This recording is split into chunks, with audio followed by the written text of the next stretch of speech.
अस्सलाम वालेकुम friends, welcome back to top smarties drama serial चाल।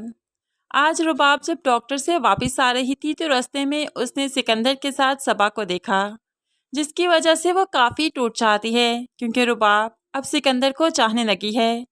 सबा को उसके साथ देखकर बहुत दुखी हो जाती है, लेकिन अब समझ चुकी है कि शायद सिकंदर की खुशी सबा में है, इसलिए उसने ठान ली है कि जो भी हो जाए वो सिकंदर और सबा को एक करके ही अब रहेगी।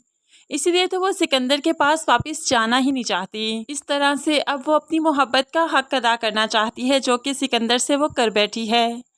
ऐसे ही फरीहा और समी अपनी बहू को लेने आते हैं, साथ में बेबी के लिए ढेरों शॉपिंग करके लाए, बहुत खुश हैं।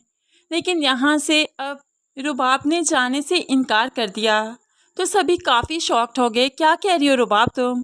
तो रुबाब भी कहने लगी, नहीं जाऊंगी मैं, और ये बात मुझे बहुत पहले कर देनी चाहिए। ना आज, ना कल, ना कभी भी मैं यहाँ से कहीं नहीं जाऊंगी। सिकंदर के साथ नहीं रहना चाहती। याद है आप लोगों ने कंप्रोमाइज़ करवाया था मुझसे, इस शर्त पर ये शादी हुई थी कि रहीम और अलीना की तभी शादी होगी जब मैं सिकंदर से शादी करूंगी। उन्हें उनकी मोहब्बत दिलवाने के लिए आप लोगों ने मुझे बलि का बकरा बनाया। अब मैं मज़ीद कंप्रोमाइज़ नहीं करूँगी। अब यहाँ पर शौकत को तो बेटी पर बहुत गुस्सा आ रहा है, लेकिन बेटी है कि बोलती जा रही है तो बस बोलती जा रही है। शौकत और रहील बहुत शर्मिंदा हैं कि आखिर ये सब कुछ क्यों कर रही है। अब तो प्रेग्नेंट है, अब इसे अपने घर में जाना चाहिए। लेकिन रुबाब ऐसा नहीं चाहती क्योंकि वो सिकंदर को खुश देखना चाहती है, इसीलिए तो वो यहाँ से चली गई। फरीहा ने लाख रोकना चाहा, लेकिन रुबाब हाथ झटकते हुए अपने कमरे में चली गई।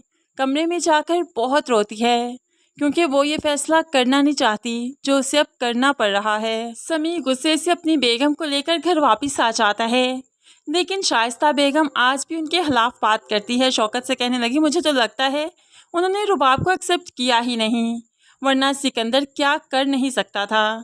सिकंदर का रवैया भी मुझे लगता है रुबाब के साथ ठीक नहीं, तभी तो वो एडजस्ट नहीं कर पा रही। तो शौकत चीखने लगा, बस कर दो शाइस्ता, दूसरों को इल्ज़ाम देकर अपनी औलाद को सच्चा करना बस कर दो। ये सब कुछ तुम्हारी तरबियत का नतीजा है। अगर तुमने शुरू से ही बच्चों की गलती पकड़कर उन्हें डांटा होता तो आज ऐसा ना होता। मेरी नाक कटवा कर रख दी, मुझे शर्मिंदा करवा के रख दिया, और तुम्हें दूसरों में कीड़े निकालने की पड़ी है। लेकिन शाइस्ता को तो गुस्सा आ गया, क्या मेरी तरबियत का नतीजा है तो आपकी तरबियत कहाँ पर गई? अब यहाँ पर शाइस्ता सिर्फ शौहर से ही लड़ सकती है, रुबाब को तो कुछ नहीं कह सकती। तो फिर ऐसी औलादें बिगड़ ही जाया करती हैं।